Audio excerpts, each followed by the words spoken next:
We recently asked a couple hundred of you emerging biotech leaders about your go-to sources of information when you face tough professional challenges.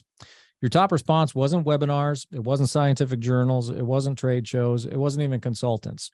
Far and away, you said you most often turn to your peers for trusted insight. Enabling a community of peers is what the Business of Biotech podcast is all about. It's also what our new Business of Biotech newsletter is all about.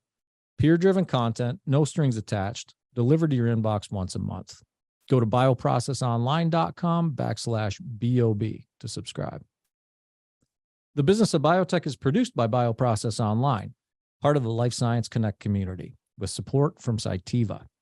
Cytiva also demonstrates its commitment to the leaders of new and emerging biopharma at cytiva.com/emerging biotech.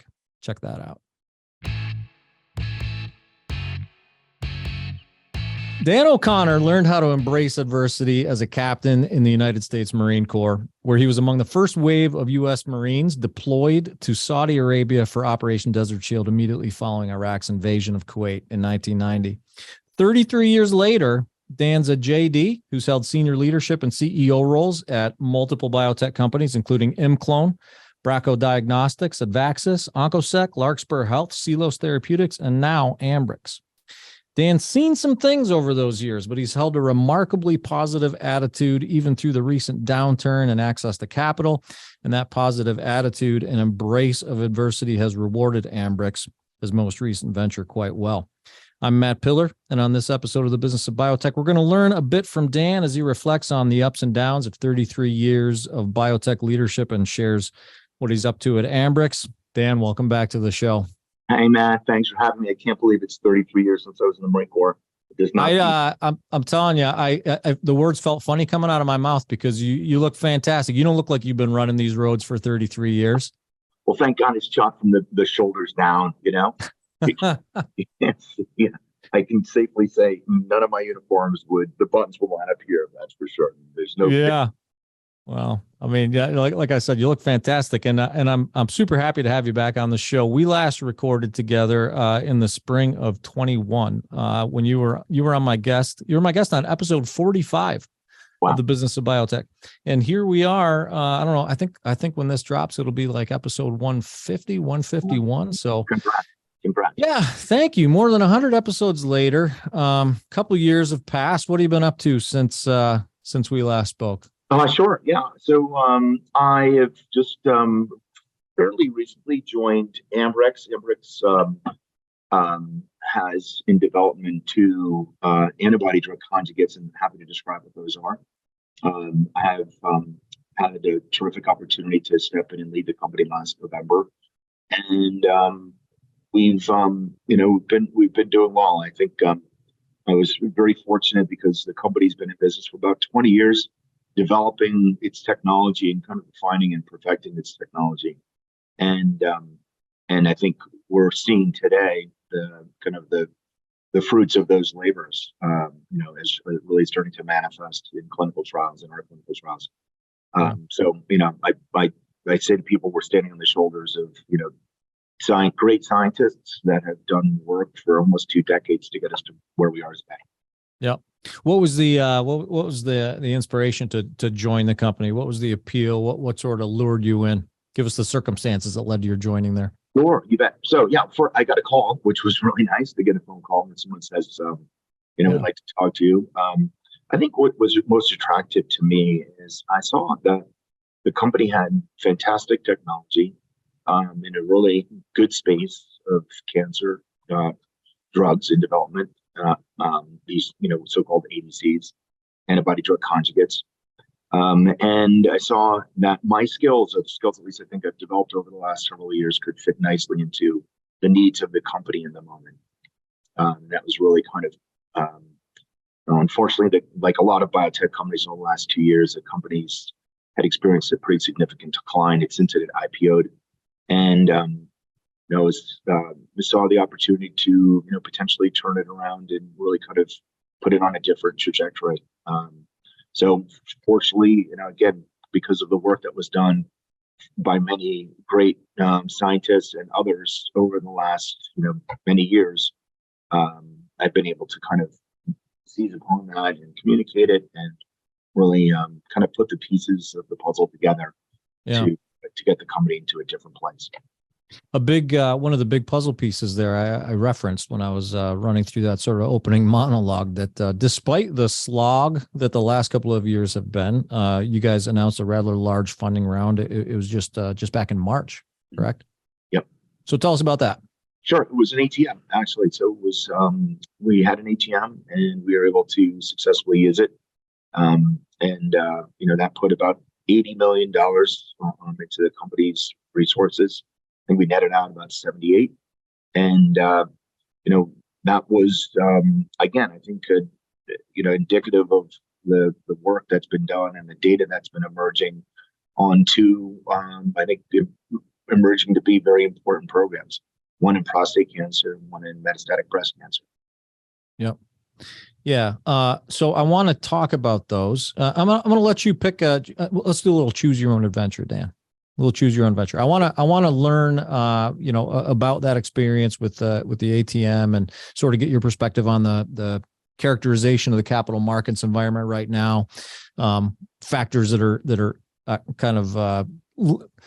factors that are contributing to the challenging environment, the Inflation Reduction Act, interest rates, that kind of thing. Do you want to go down that path right now, or do you want to tell us about your metastatic breast cancer and prostate candidates? I'm happy to talk about the market. I think I think we were able to use an ATM. I think ATMs are good tools, not always the tool that you would use to raise capital, but I think it's a good tool in the appropriate circumstances. One of the things I like about it is the fee you have to pay to raise the capital is much less than a more traditional capital raise. On the other hand, you don't necessarily know who your shareholders are. You sometimes can find out later if large block shares are sold. So that's one of the other sides of the coin on using the ATM. The other piece is it's a lot less wear and tear on the organization once you set it up. It's not lots of meetings and type of roadshows and that kind of thing. Which is important to do, but when it's the entire team, out interacting with investors, it really takes away from the day-to-day work that needs to be done in the clinical trials. So that part of the ATM I really like. I think the market itself is, as you just commented, Matt, it's tough. It's not been a biotech-friendly market. I think there's manifold reasons for that.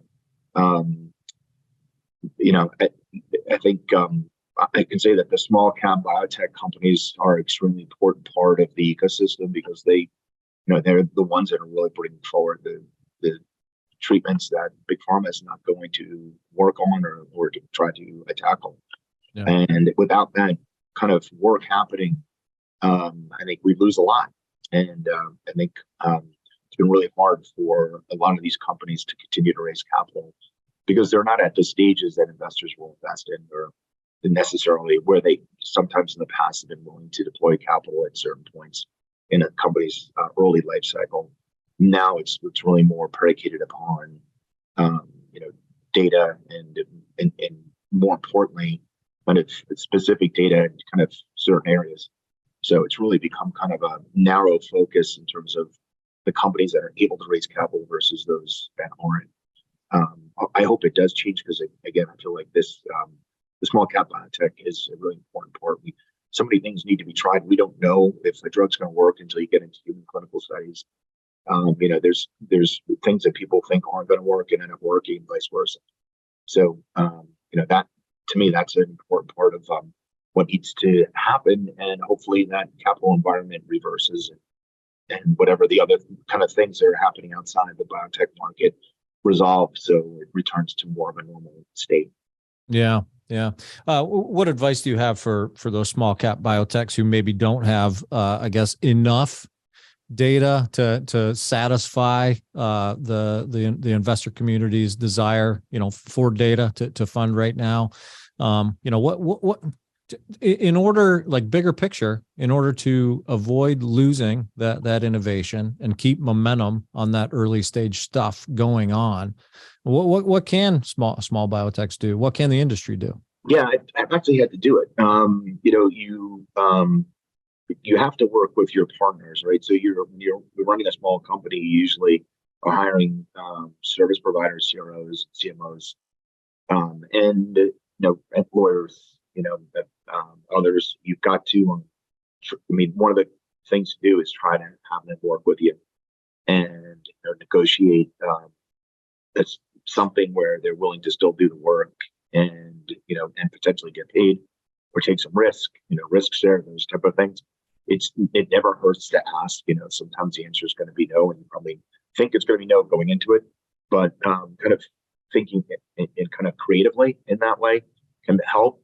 You might just take a look at other things that you have in the company which are valuable that you can use. For example, at a company in Lead, we had it was in New Jersey, and there's a New Jersey NOL program, and New Jersey allows you to sell your NOLs, but it only happens at a certain point in time of the year. It's usually like end of the year, and when you qualify and you get paid in the beginning part of the year. And so I knew that our company was going to be able to collect under that program or get a benefit under that program, but the money wasn't coming from us. So I was able to find a gentleman, an investor gentleman, who was willing to kind of loan us money and we used as a kind of security against the loan, the eventual NOL that would be coming, that would be paid.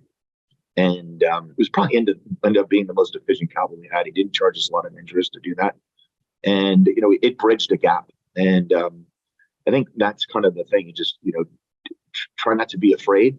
That fear can paralyze, right? And just trying to think like, okay, what can I do? What are my options? What are the things I could do? The other thing I did was just didn't pay myself, and, agreed not to get paid, or get paid in stock. Sometimes that can be a choice, but sacrificing your paycheck, and then also sometimes having to ask your employees to take a reduced pay for a period of time. Yeah. And I find people are usually generally interested to work with you. And, a lot of those kind of, they're the last resort things you need to do, but it can help to bridge the gap until you get to a spot where things turn around or the environment changes. Yep. Yeah. Are you concerned about I guess give us your level of concern around the impact that restricted capital markets, restricted access to capital for early stage biotechs, the impact that that's having on innovation and cancer therapeutics in particular? Yeah, this was the part I was trying to mention before, Matt, which is, we don't know. Like when you see something come out of a lab, you've got preclinical data. I know there's a basis to think that the program will work. There's enthusiasm by the folks that envisioned it, but you don't really know. You don't know until you get into human clinical studies. That's why we have clinical studies. And again, things that people look at and they're like, oh, this is definitely going to win, ends up not being successful and vice versa. So yeah, that basically trial in human studies is essential towards developing innovative programs. And many go into clinic, but not that many come out of it and are successful. And I think if we want to continue to have innovative programs, innovative drugs, we have to feed that engine.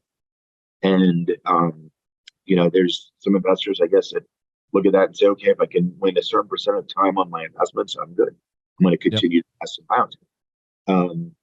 So to me, that's the biggest negative coming out of a market that, like we're in now, which is essentially seized in terms of the ability to raise capital.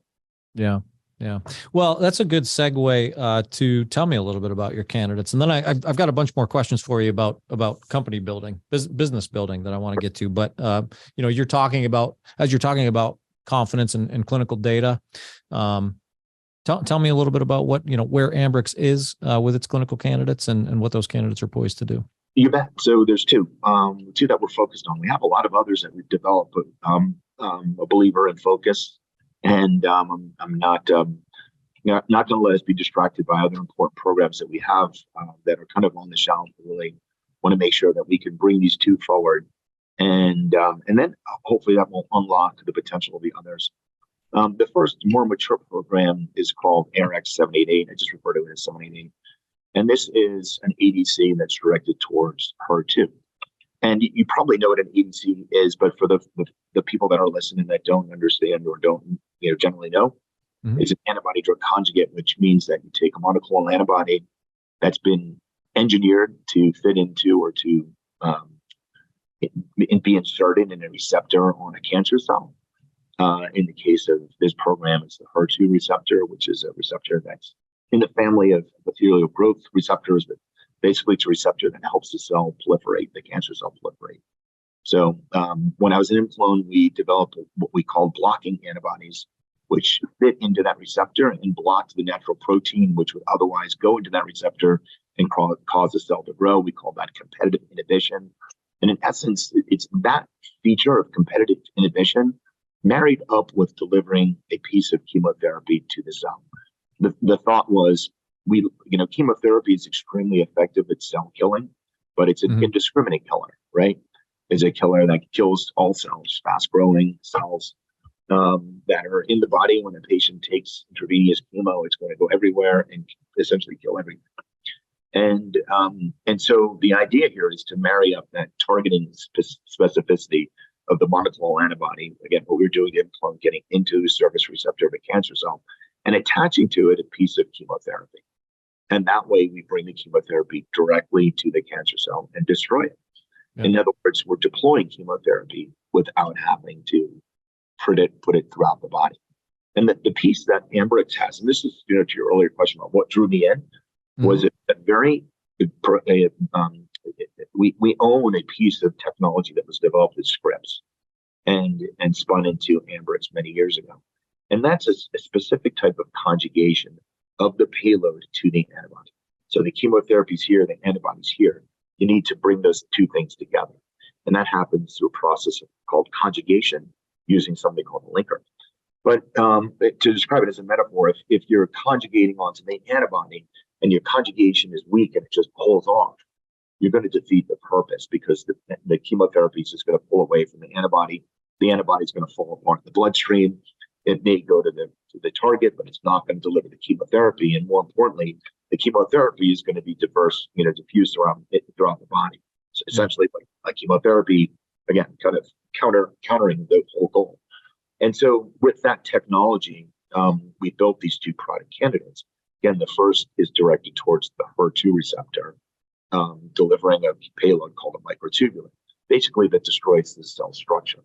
And we have stability, which means that because of that strength of conjugation that Scripps developed, we don't see that premature release of the chemotherapy in the bloodstream. The antibody does not, or the ADC does not fall apart in the bloodstream. It gets the cancer cell and delivers the toxic payload. For 788, that program's been going on for many years. In fact, it was licensed to a partner in China who just announced successful phase 3 results with it in metastatic breast cancer, HER2 positive metastatic breast cancer. And before my joining the company had been developing the same program in a very, very large phase 3 study. And then the landscape changed pretty significantly. And the board made a decision the company made a decision to pause the development of that program, allow our partners in China to continue their development, and then instead look to license the program so that we could focus our resources on an earlier program targeting prostate cancer using the same technology I just described. Yeah. So when I joined, I had the opportunity to review some of the data that existed in the program and kind of looked at the totality of our 788 program and kind of reopened the discussion around the program, so that instead of doing a large phase 3 study, going for the brass ring, so to speak, instead doing kind of more of a rifle shot study coming in after Enhertu, which just got relatively recently approved in the second line of HER2 positive metastatic breast, and see if we could help patients who do not get a benefit from Enhertu, which is also an ADC, right? So Enhertu was developed by Daiichi Sankyo, and it was eventually obtained FDA approval in the second line. And our goal is to help the patients that don't get a benefit from that, which in the first year of treatment ends up being about 25% of the women who get that drug actually don't get a benefit. So when we looked at that opportunity, we looked at our ADC. We recognized that we already have data which is not, kind of hang your hat on data to say it's working in this patient population, but it's at least a signal. Combined with all the data that we have from our partner in China, we thought it makes sense for our shareholders to do a small study post NHER2 because the market opportunity is very significant. And if we can show activity post NHER2, we think we'll have an opportunity, a pretty profound opportunity for our shareholders. So that's that program. It's basically restarting it in a very specific way, coming in post NHER2. Patients who got HER2 did not get a benefit will get our drug. We're going to look to make sure they didn't have multiple prior lines of therapy. We're going to try to refine that or kind of confine that, I should say, to 2 or 3 prior lines of therapy. And also we want to ensure that patients actually are expressing the target HER2. So we're going to look to have relatively contemporaneous assessments of HER2 expression. So that's the program. When it comes to turning your innovations into clinical realities, the first step is transforming your process. On the Business of Biotech podcast, we bring emerging biotechs weekly insights to advance their pipelines, from funding to regulatory and other need-to-know topics. The pod is brought to you in collaboration with Cytiva, a global provider of technologies and services that advance and accelerate the development, manufacture, and delivery of therapeutics. Check out their resources at cytiva.com/emerging biotech. That's CYTIVA.com/emerging biotech. Yeah, to your point, there's a giant market opportunity there, and it's super important work. You mentioned that some of the technology that you're building on, you first saw perhaps during your time at ImClone, and it reminded me of a conversation you and I had a few weeks back that felt sort of like a 6 degrees of separation conversation. One of those Kevin Bacon, like, who do you know that I know? And you were talking about a bunch of folks that I've had on the show that you've worked with, many of which kind of drew back from your days at ImClone. And you've brought a lot of, I think, or at least a handful of longtime colleagues along with you on your career journey, most recently to Ambrx. So I'm kind of interested in unpacking that a little bit and getting your perspective, especially for those who are new biopharma company builders. Getting your perspective on the importance of that networking and relationship building and maintenance of relationships when it comes time. Why is that so important? How does it work when it comes time to build out a company and maybe even breathe new life into a company like Ambrx? Yeah, no, it's critical, and thanks for bringing it up. So I was fortunate to start in the CRO business, and in one way, I learned that 80% of what we do in biotech is, interacting with CRO. So understanding that part of our business, whether you do it internally or you do it through CRO, is critical. And in that way, I met a lot of people at the time. This was, back to the 33 year ago thing. That was probably about 25 years ago. Yeah. And just that network that I built there, and then went on to ImClone and the same thing, worked with a lot of great people. You develop friendships and relationships, and you work with some really talented people, and it gives you an opportunity to work with them downstream.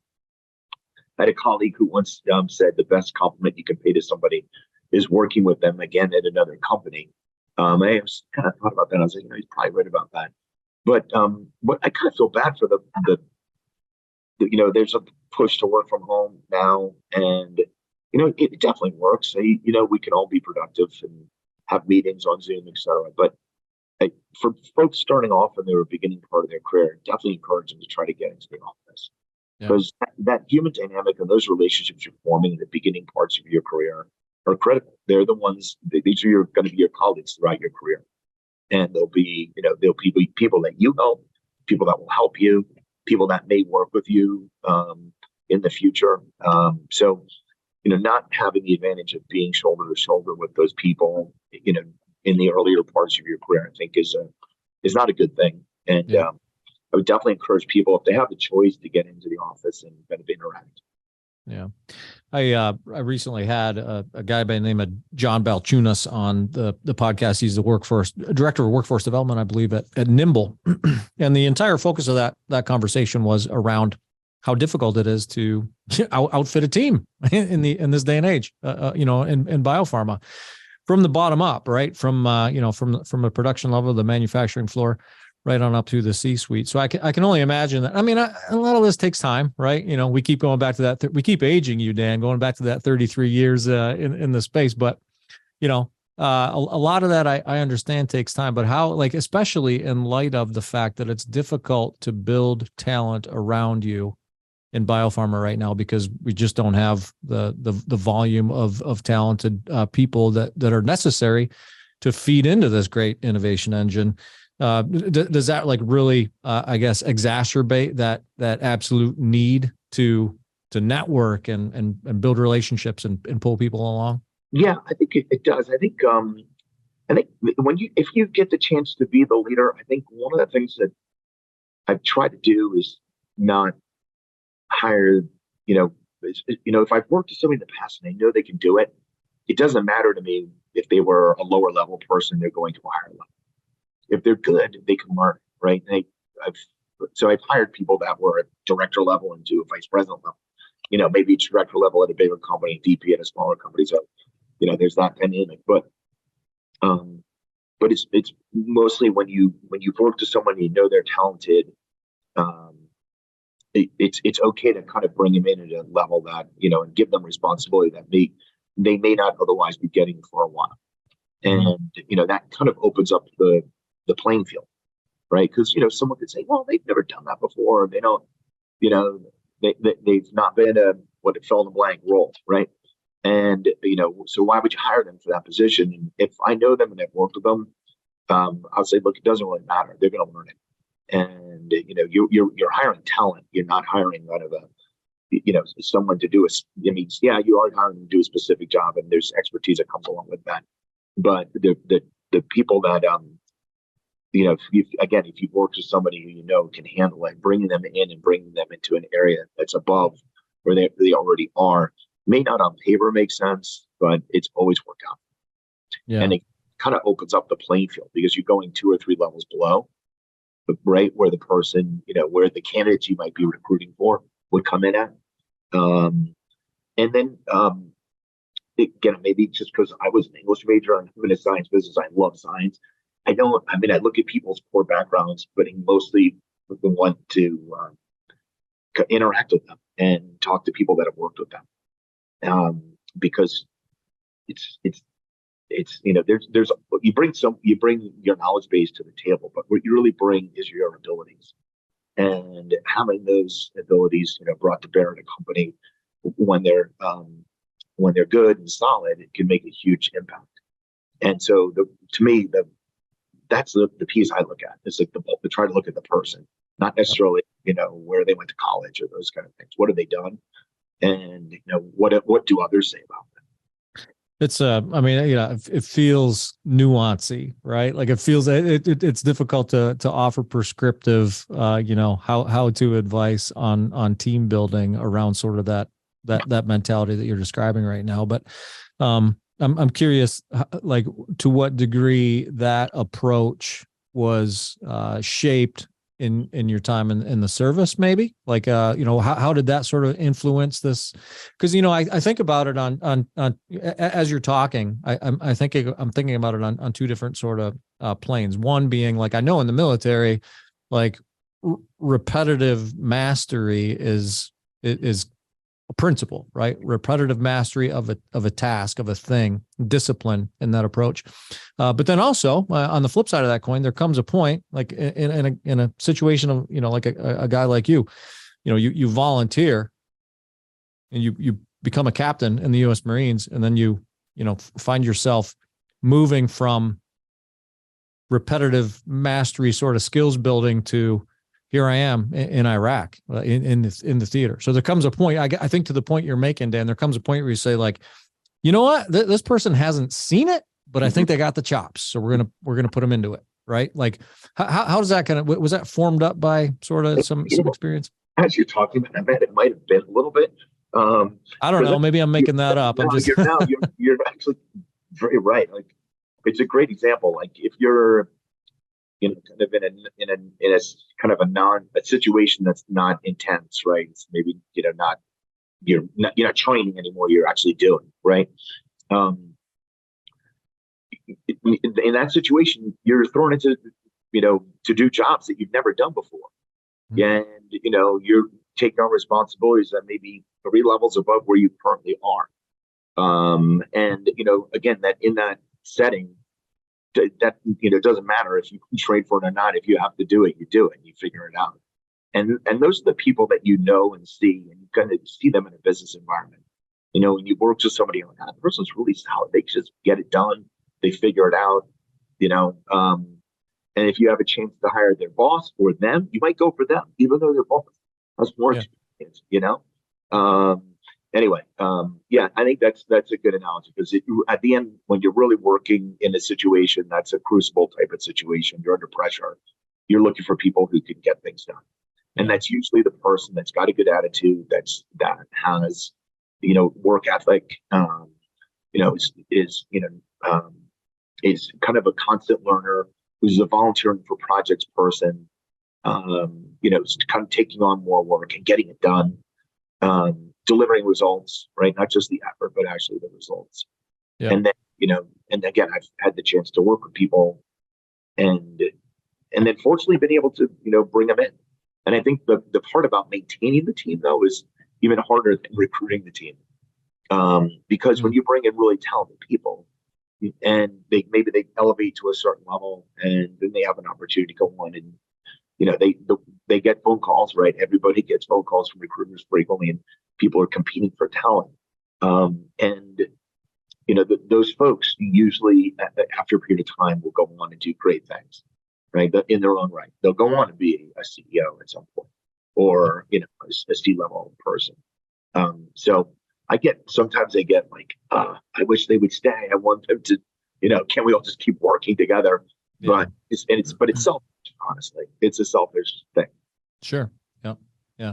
And I think you've seen it, like, it's totally cliche, but if you love and respect something, let it go. It'll probably come back to you. Spend enough time around the space. It'll come back to you, and it'll come back to you better. I had a girlfriend say that to me once, and it never came back. Oh, I'm sorry. I didn't mean to tear that wound open. No, it's all good. We have my friends, and some of my close friends and I have a saying about embracing the suck. We like to do things that would make a lot of people uncomfortable, in terms of like spending long periods of time in adverse weather conditions and, mountainous terrain and Montana. When I was younger, we did a lot more of it than we do now, but like Montana and Colorado. And we always talk about embracing the suck, because there are times when you find yourself in a situation, whether it's in business or in your play life, where, in a couple of years, you're going to look back on those memories and you're going to love every minute of it. But in the moment, it's cold and miserable and sucky. And it's, Biopharma is just like that, right? Sure.